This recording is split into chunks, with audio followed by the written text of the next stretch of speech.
right, ladies and gentlemen, welcome to another episode of the Brendan Burns Show. Joining us today is Jim Woolery, who is widely recognized as one of the country's leading M&A counselors, who has advised on transactions with an aggregate value in excess of $1.5 trillion. Jim is renowned for his involvement in major legal, financial, media, and activist contests over the past 2 decades. Notably, as a senior partner at Cravath, Swaine and Moore, he played a key role in significant M&A, including the record-breaking TXU leverage buyout. His experience extends to many successful shareholder activism bids and defense injunctions and various strategic advisories representing clients such as Xerox, Dell, and AT&T, among several others in their most complex and high-stakes matters. His leadership during his time at JP Morgan & Co. and as a hedge fund co-founder underscores his proficiency in market-shaping transactions and innovative M&A strategies. Jim has leveraged these powerful multidisciplinary experiences into an outstanding record of success at Woolery & Co. Jim, welcome to the show. Thank you, Brendan. Thanks for having me. My pleasure. It's great to have you here. So, wanted to start off by kind of your background.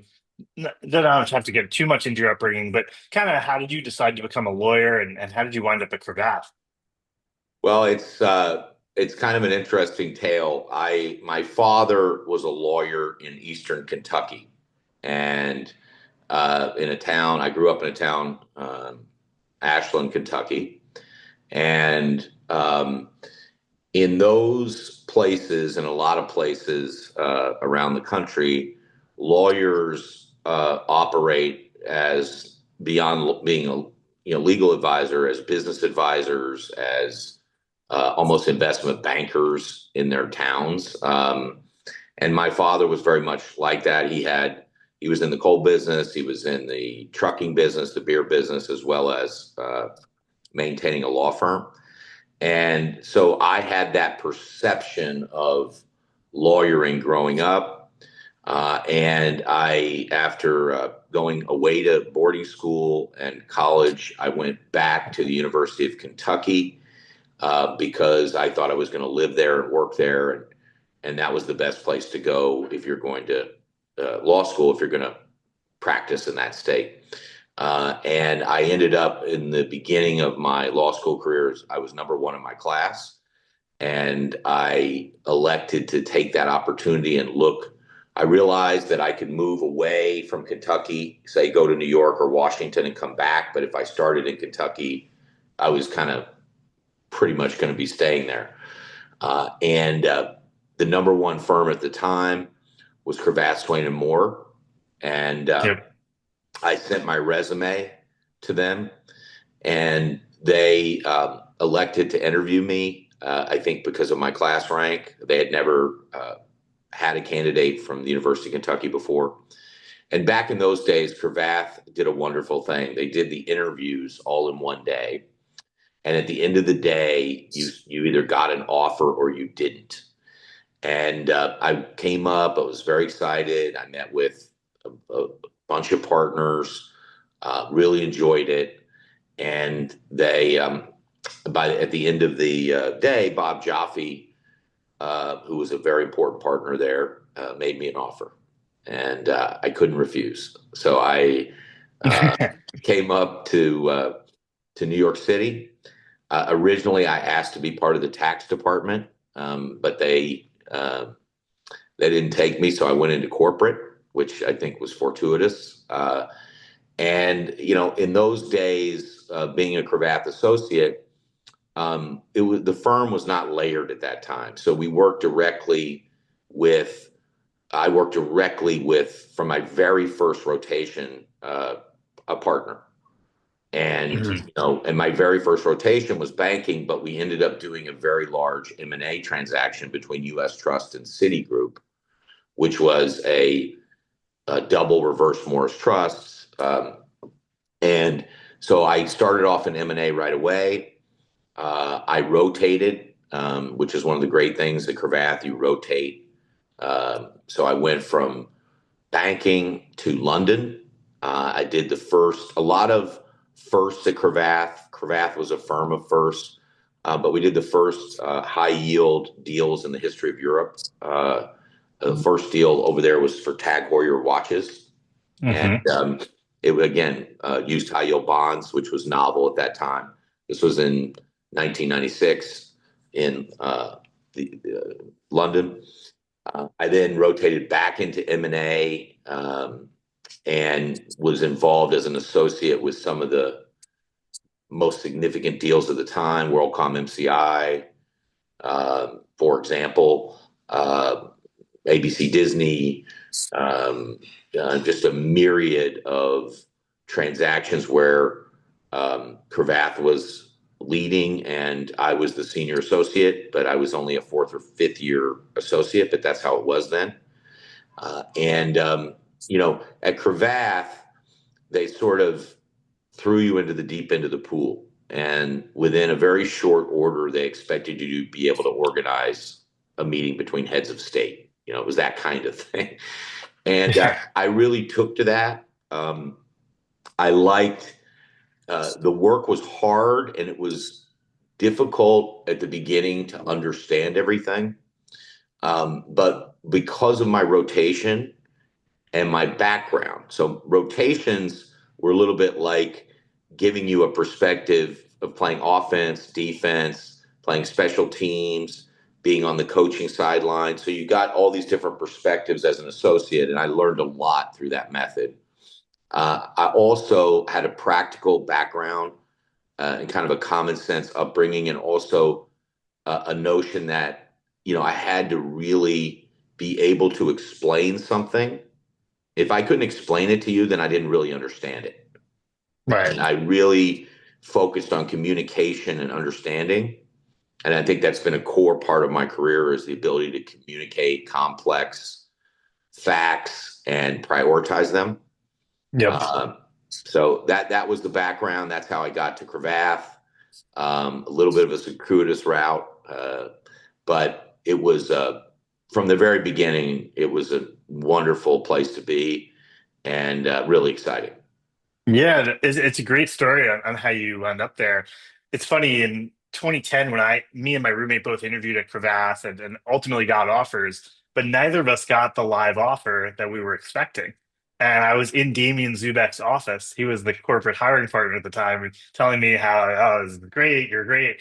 And I'm like, okay, and can I have an offer, please? And I'm curious if you have any intel. Was that because it was sort of the post '09, economy hangover?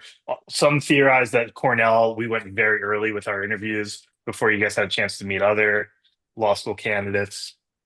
I think what happened was, like a lot of things, the tradition got maybe a little more relaxed, in the sense that it was quite a logistical exercise to be able to follow the candidate through the day, get all of the feedback from the partners, Right. and then make that decision. And the partners were very, very committed to that. I think that over time, it became less able to get to a partner, maybe get their follow up, that you needed some more time for the feedback to come through, because people, and I do think it's not that they weren't busy in the old days, they were very busy, but the speed and the velocity of the work continued to pick up through technology.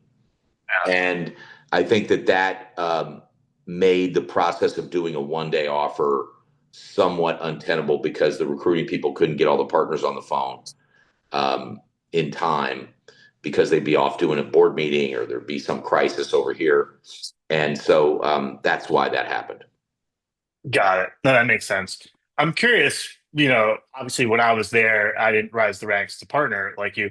What did you take to make partner at Cravath? And what do you think allowed you specifically to rise up the chain? Because obviously you're number one in your class, gives you the intellect and work ethic, but was there anything else, dealing with challenging personalities? What sort of other factors were involved in that? There was one simple thing that you had to do to become a partner at Cravath, and that is make the partner above you irrelevant.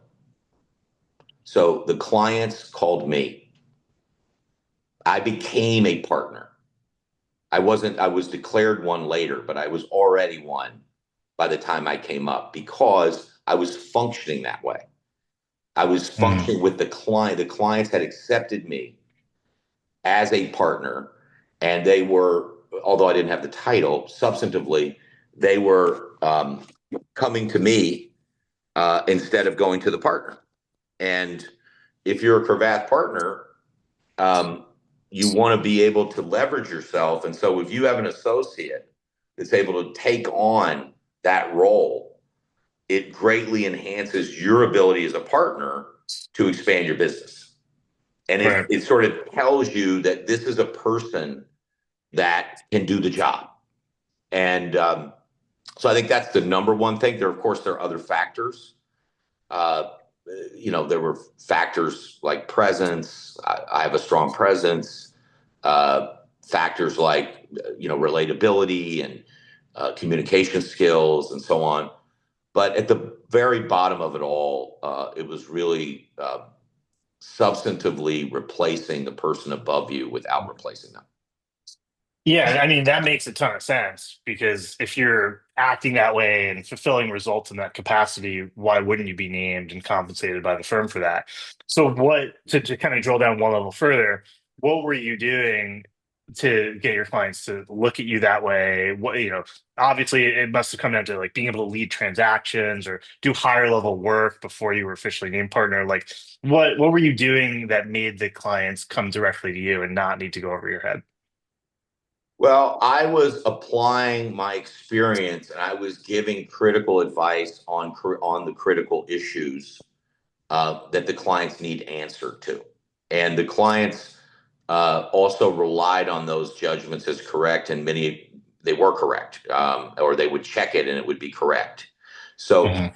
I think that I leaned in to giving advice. Some people lean backwards, or they kind of equivocate, or they say maybe it's this and maybe it's that, and there's five scenarios, and they go through all the exceptions and so on. And Yeah. if you're a Cravath partner, you need to be able to give CEO quality advice. And what that is here are the top three issues.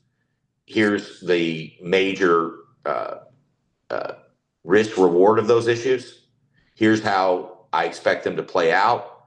And what you're doing is, if you're the CEO, I'm coming to you. There's 100 issues in a contract. I'm telling you, look, these are the three or four or five that you want to marshal your political and deal capital on these issues, and here's why.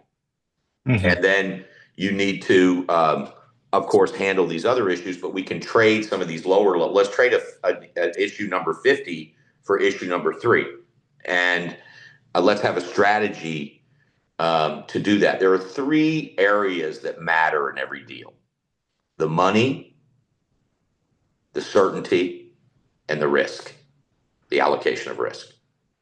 So, Mhm. well, how much money am I getting, and how can that be either increased or reduced under this deal? Number 2, what is the certainty that the deal will close?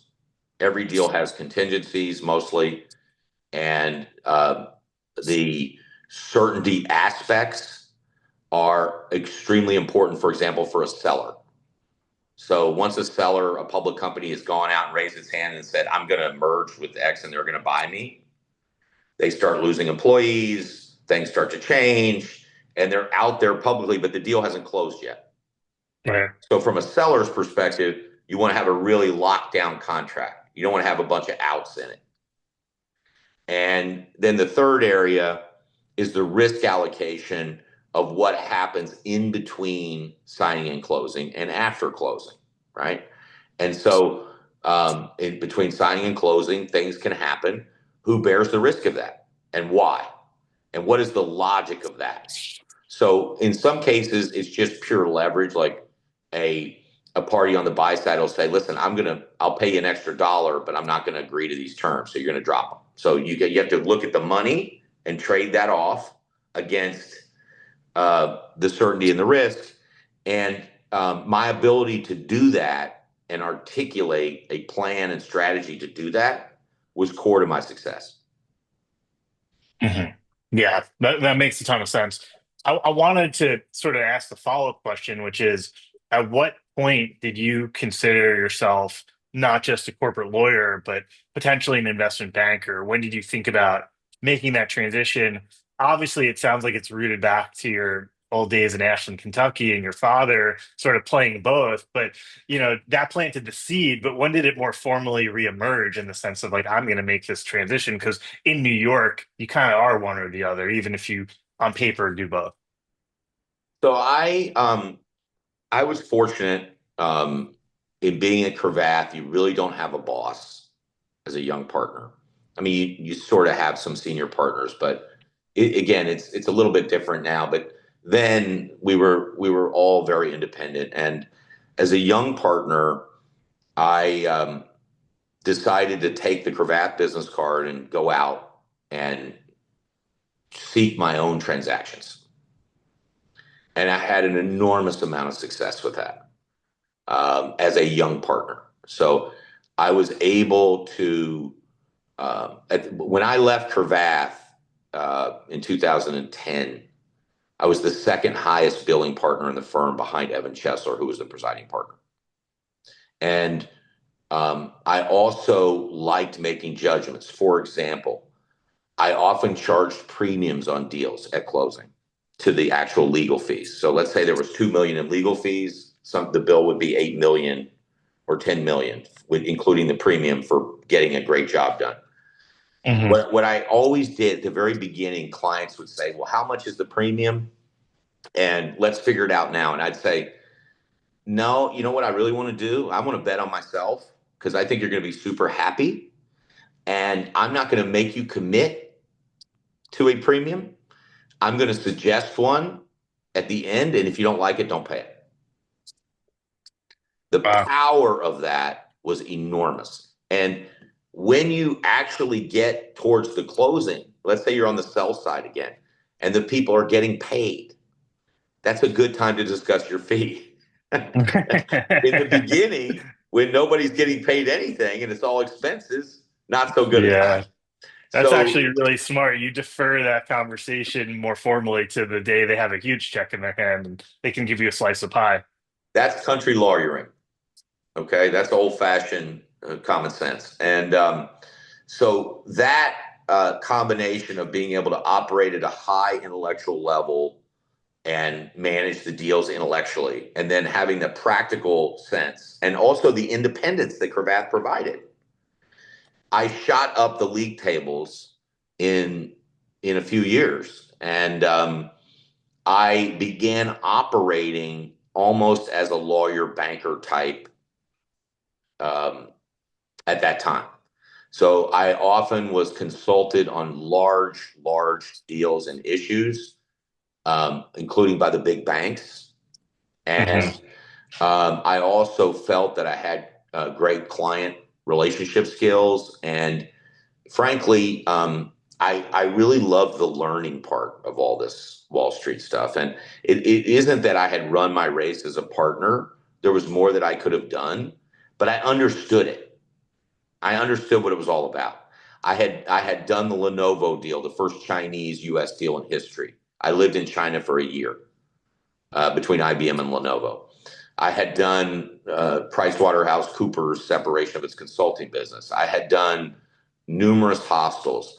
I led the air products hostel for Cravath. We litigated the poison pill. There are two decisions there. They're still taught at Harvard Law School. They are pretty Airgas 1 and Airgas 2. Um, and so I had had a lot of experience and I wanted to keep it going. And I was received by the investment bankers as a peer. And Right. they started calling me when deals were barely even starting, they would call. Mhm. And that led me to believe that I could do the job. I was solicited for several years. I waited until I felt like I was. Um, hold on one second.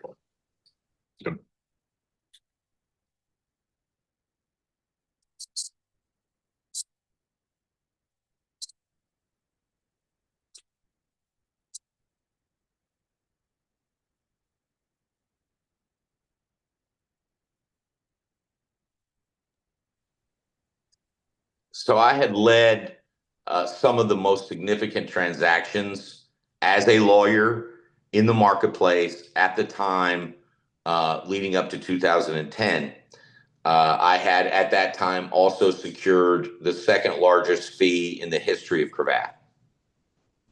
And the first one was AOL Time Warner. Mhm. And mine at that time was on ACS Xerox. It's something that I had managed on behalf of a billionaire client founder for several years. And at the end, the company paid $32 million fee. And Wow. that was very substantial. And again, I was able to secure that because not only did we do an excellent job, but my relationship with the client and how he felt about me and what I had done for him and the firm had done for him caused him to pay well in excess of a normal fee.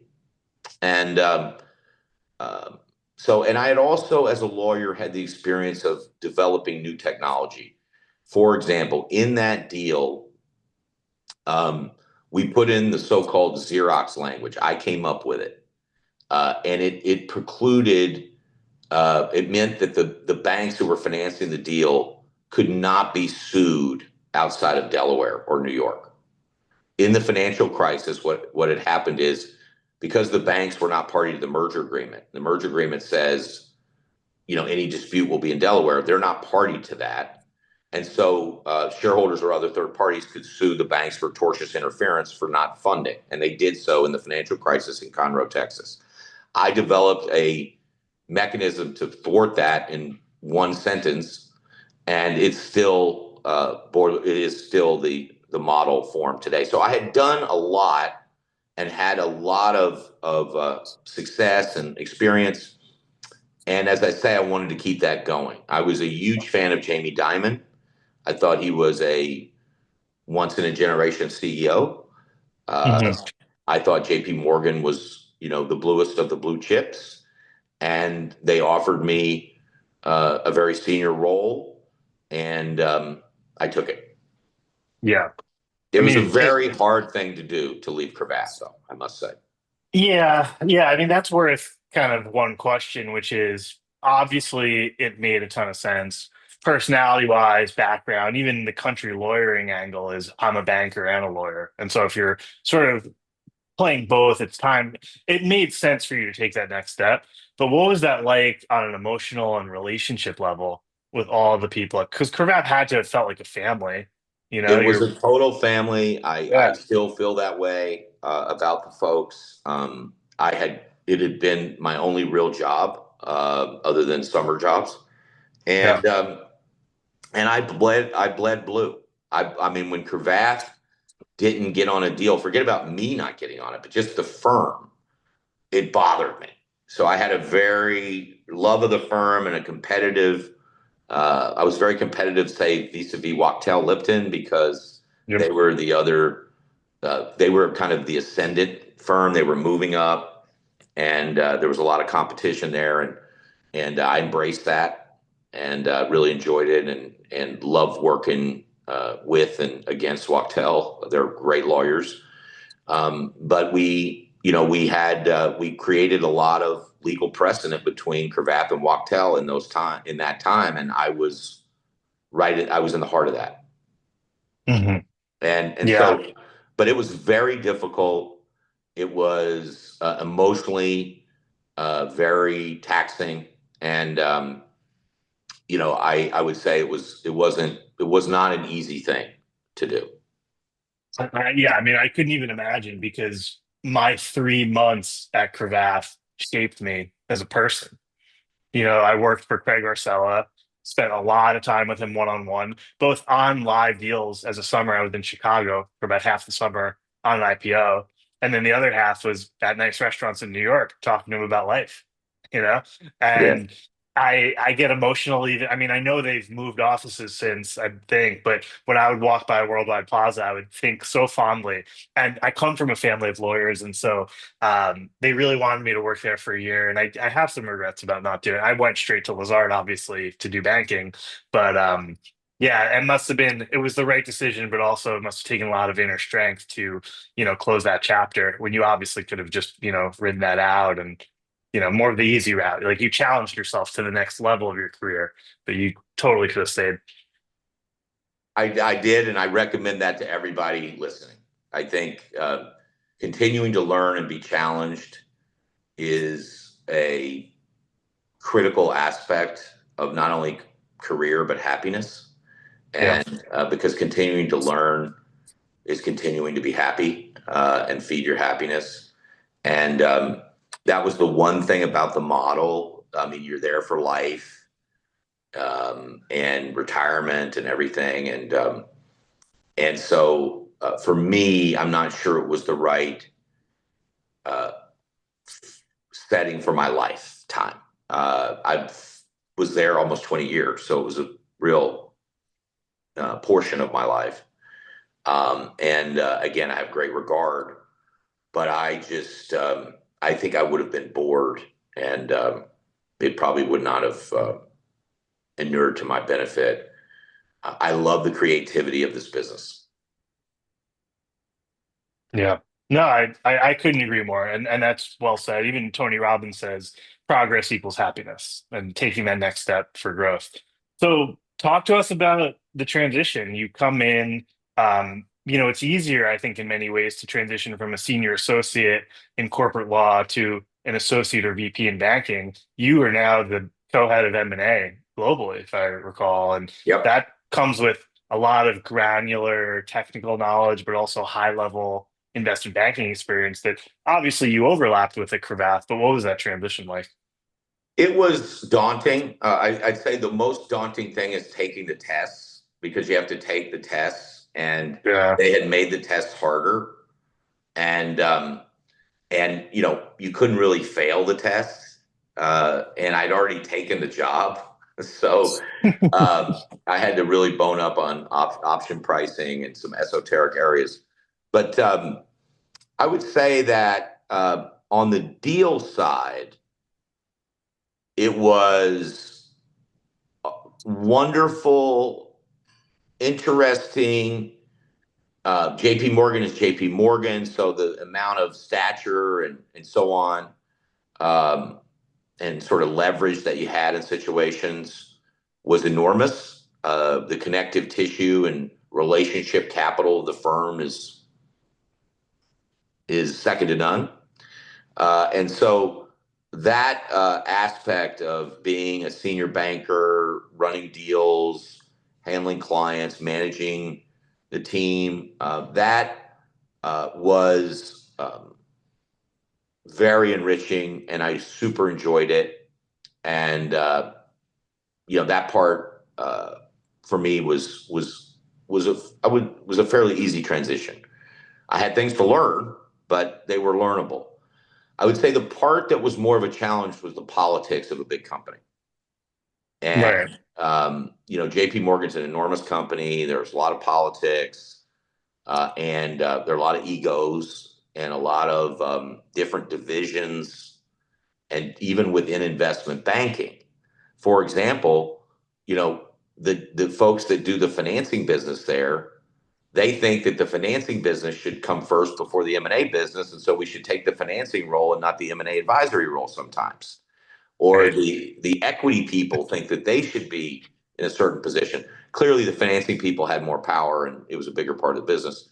Right. So one of the things that was very unique was we actually took Dell on behalf of the special committee, and I secured that role with Kurt Simon, who was the uh, who covered AT&T, and that was a bit enormous thing at the time for the Dell go private. They had used Goldman Sachs on everything they'd ever done, and we came in to be the sell side advisor. The debt folks thought we should do the financing on the buy side. And let me just give you a quick snapshot. So, if Yeah. you do the debt side and your bidder wins, then the buyer that you're backing wins, then you may get $200 million in fees.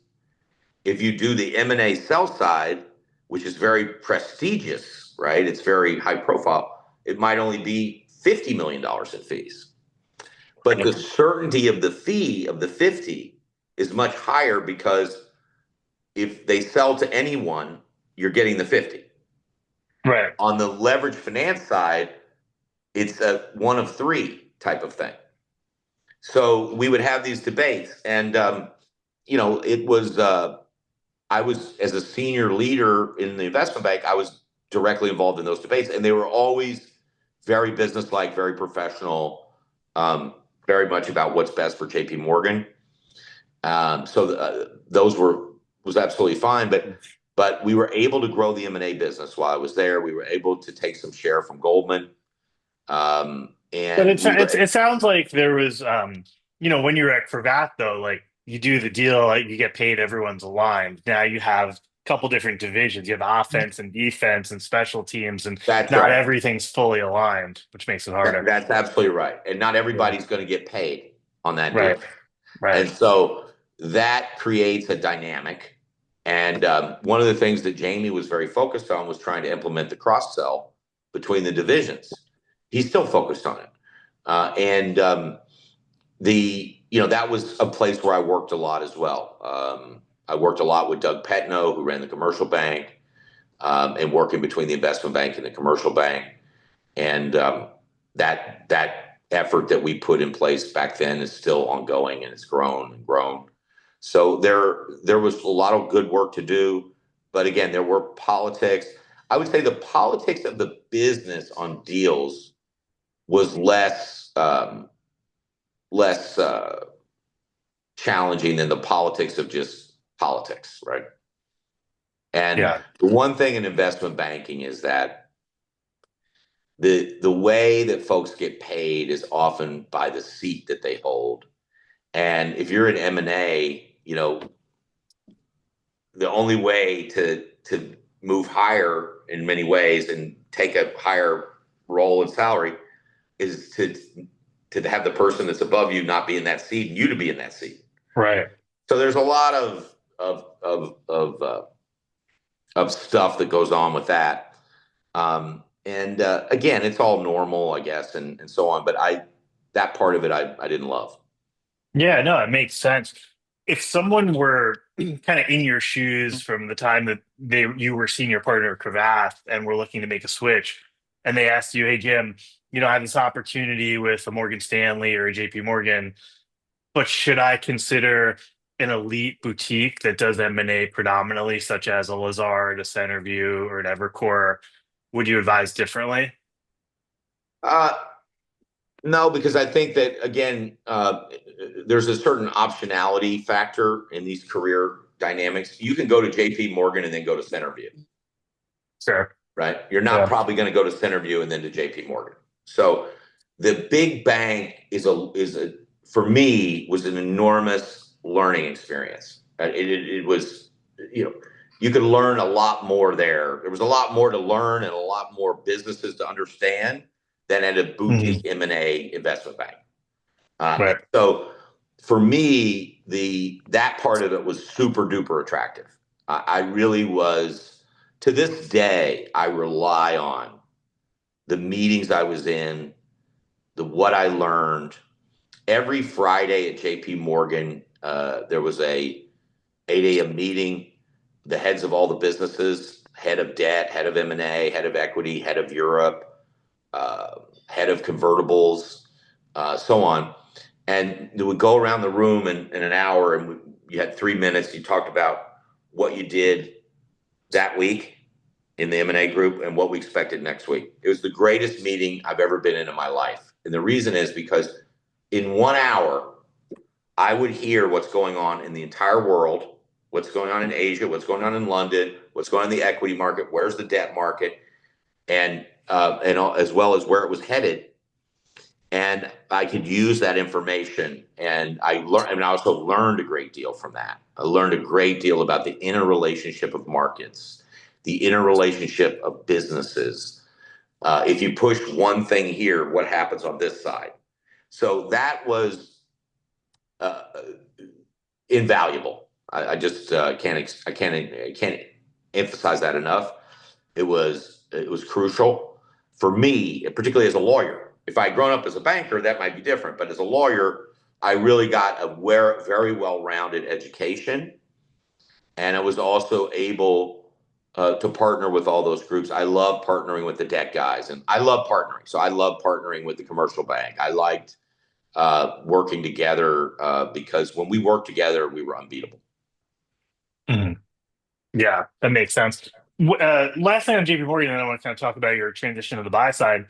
What was the genesis of that job sourcing? Like, if to the extent that it's public and you can talk about it, did they reach out to you and you made the decision that you wanted to make a transition? No, they reached out to me, but I had been working with their senior folks for several years by that point. Yeah. I was a go-to lawyer for them, and I represented the bank a bunch as whether I if they were an advisor or I'd represent a client. Often they referred me into the client because they wanted to do the collaboration. So um, it grew out of that relationship and Uh, deal flow. that makes sense.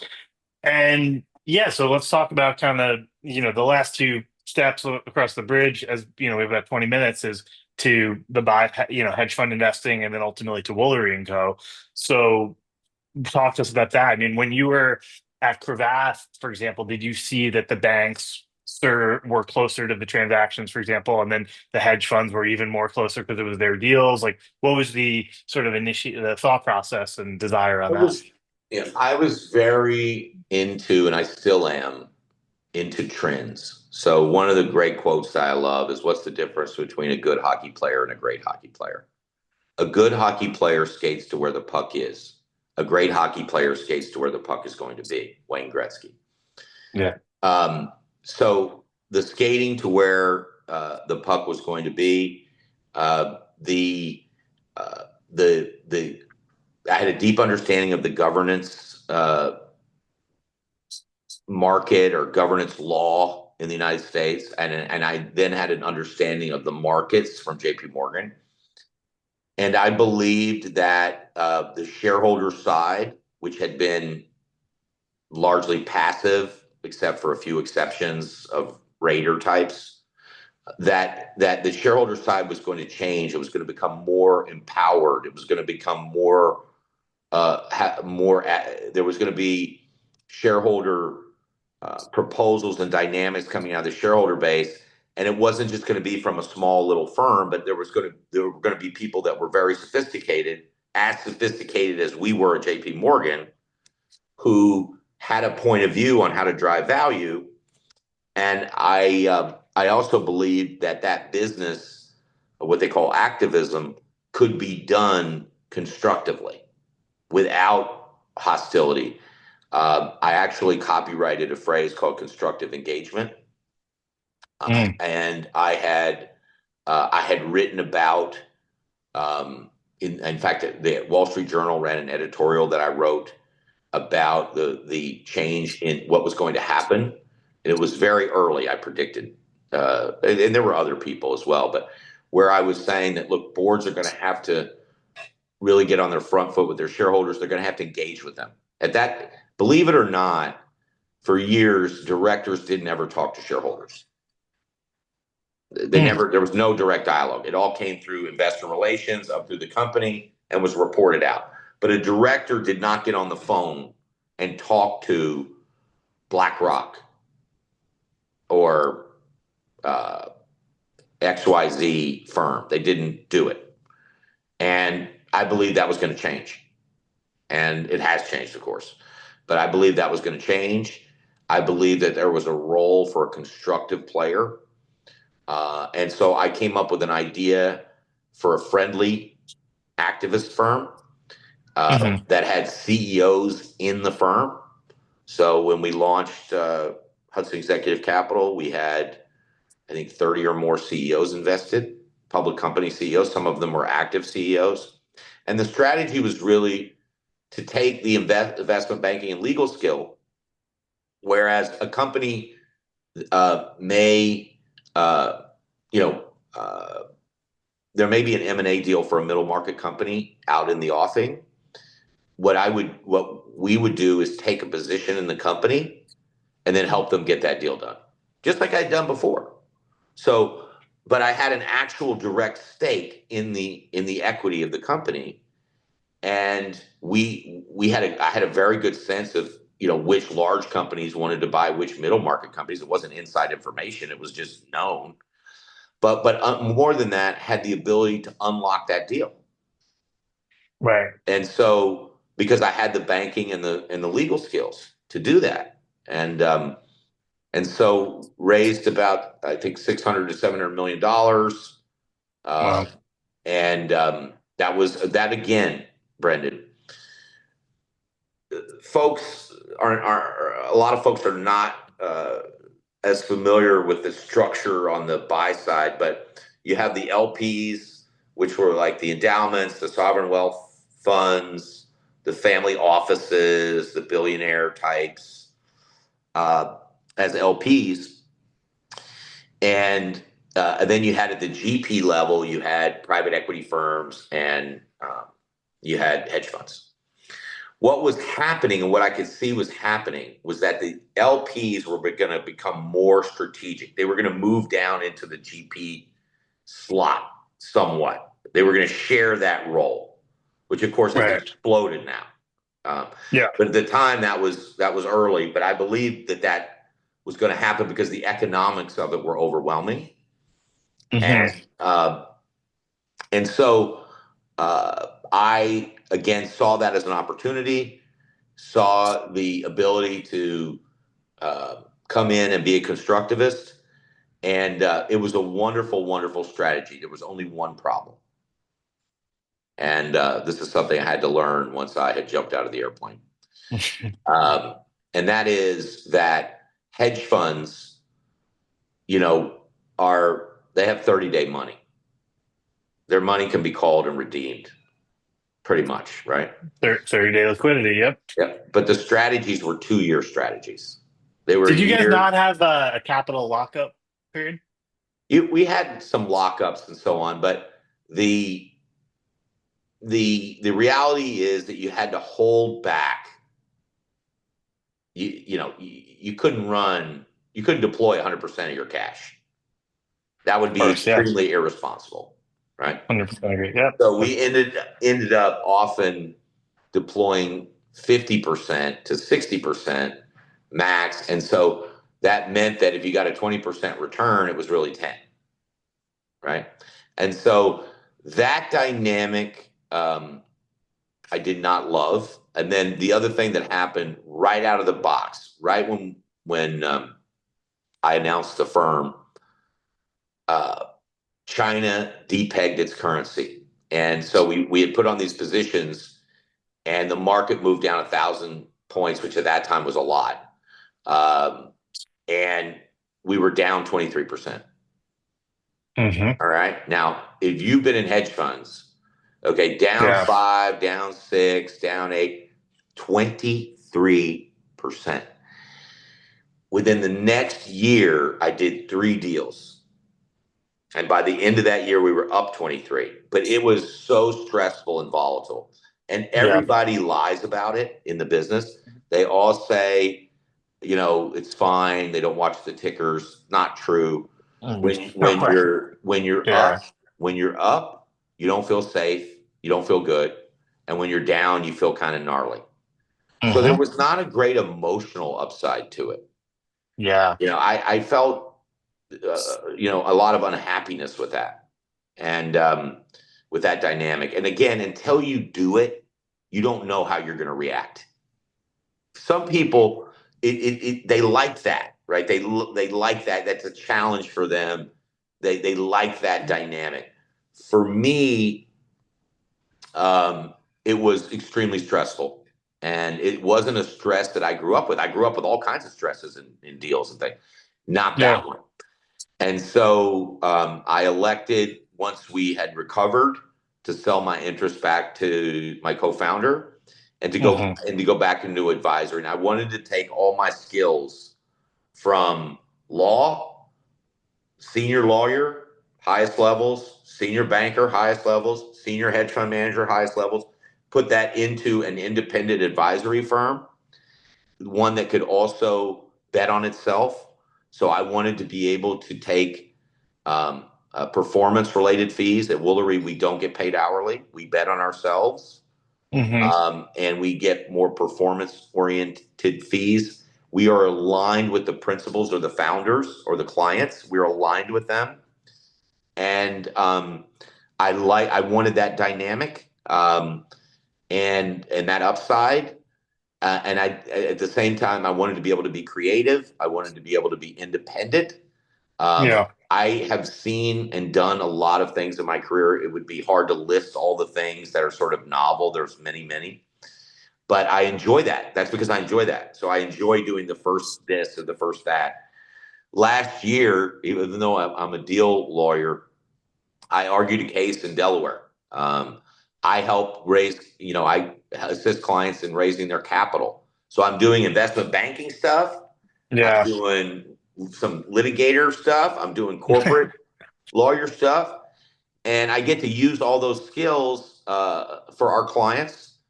We're very picky about because we're not, enormous, and we have to pick well. And also because of the performance fee, it's very, it provides a discipline, right? Yeah. I mean, again, not speaking ill of law firms, but law firms will take on a deal. They don't evaluate whether it's going to happen or not, Yeah. necessarily, You right? just say, They oh, take this it is on business. Let's and just they take make it. Yeah. fees, right? Yeah. Yeah. For us, that doesn't work.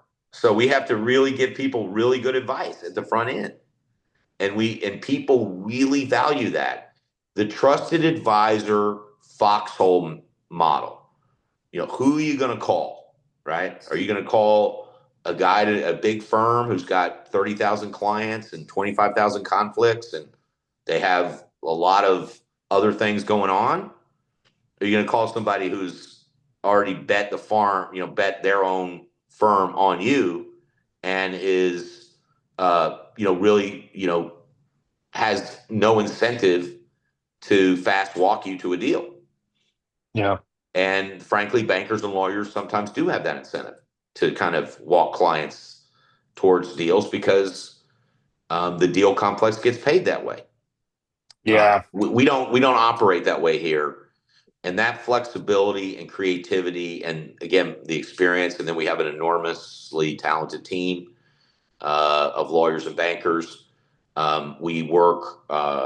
It's not a math-free zone here. We work on the models. We work on the investor decks. We work on the strategy. We work on the structure. There is often there are other lawyers or bankers around the hoop, and we work with them very collaboratively. And Hmm. we're really again focused on getting our clients to those outcomes that they want and giving really strategic advice about how to do it. And that Yeah. includes with respect to how to get the money, how to if you're raising a fund or you're doing a single deal, how to get the deal, and how to preserve the value. Yeah. I mean, your firm had advised my hedge fund on compiling and presenting its investor presentation to GPs. Yes, And I don't know a lot of law firms that focus on that. You know. it's not their Not, core competency, and yeah. it's not how they think, Yeah. and that's by design.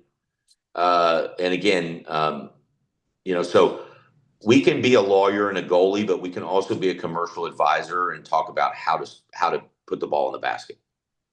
Yeah. And and that combination is extremely rare and extremely valuable, and it doesn't displace bankers or lawyers. We're not displacing them.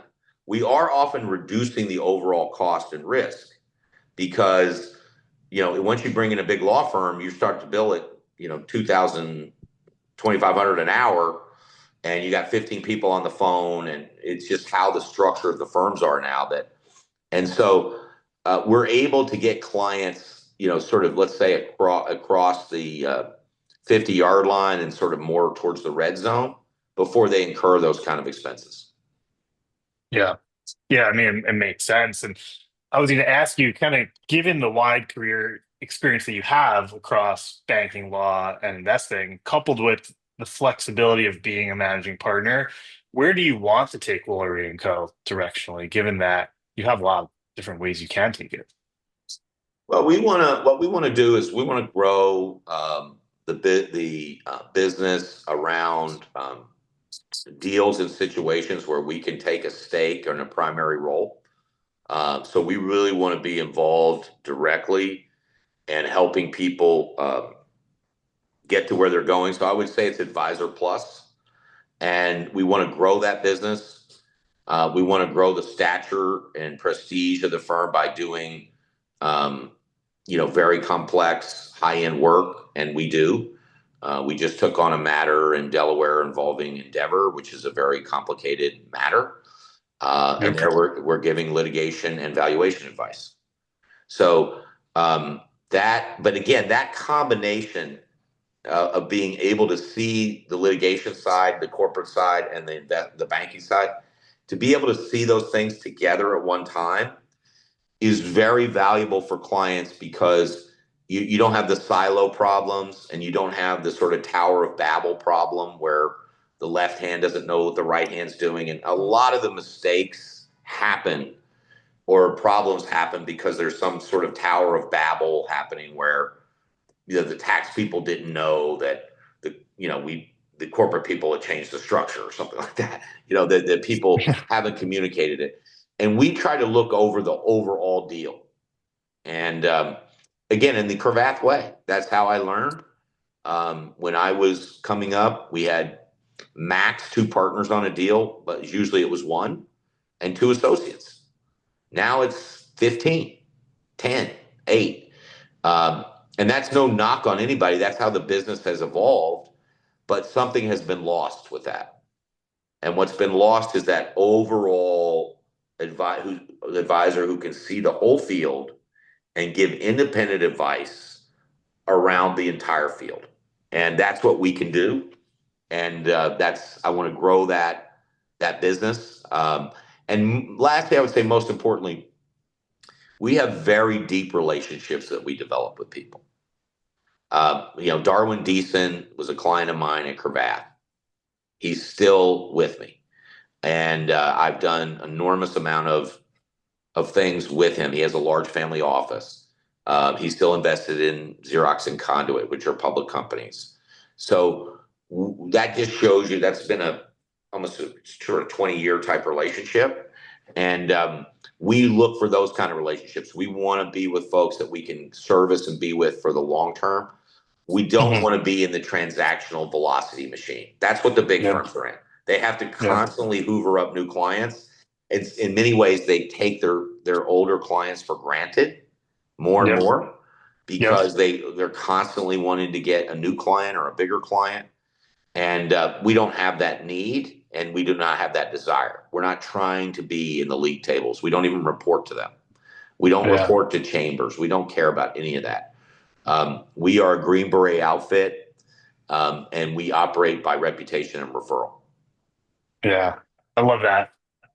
That's where you want to be. So if someone's listening to this and they're, maybe public company involvement, GP, private equity, hedge fund, or even a Fortune 500, and they want to get in touch with you or Woolery and Co., what's the best way to do so?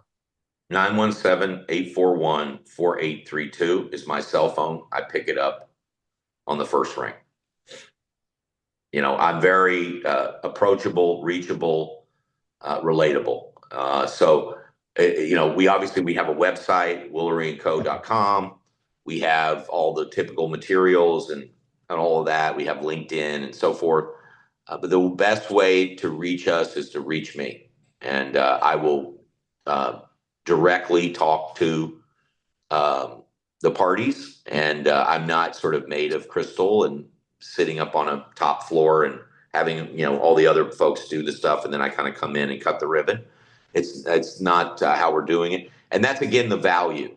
So the value you get here is that I'm working directly, and our stellar team working directly on your deal. We are shoveling the dirt ourselves. We are not delegating that or pushing it down to junior people or, sort of pitch and ditch.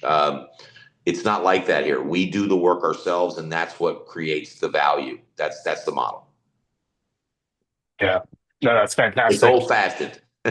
Hey, old fashioned, but it still works. I consult a lot of business owners who want to do everything on LinkedIn and social media, and it's like, yeah, that's fine. You have to, but also call people, pick up the phone, reach out, pick up the Couldn't phone when agree people more. call you. Yeah, absolutely. So, Jim, I just want to say, I wanted to cross paths at Cravath, obviously, but life had different stories for both of us, and to connect now in this way and have you on the show, and be doing some work for each other in both directions is even more meaningful to me. I want to say your story is unique and powerful, and it's inspiring. Your background, and specifically just the fact that you continue to challenge yourself rather than get content. I know, it can feel easier in the short term to stay in certain roles, but to continue to develop yourself and your career and the firm you're building is an inspiration. So I just want to say thank you for coming on the show. Really appreciate it. And audience, I hope you enjoy. Well, Brendan, we have great optimism about you and what you're doing, and I'm really glad and grateful that you had me on, and I hope your listeners enjoyed it. Absolutely.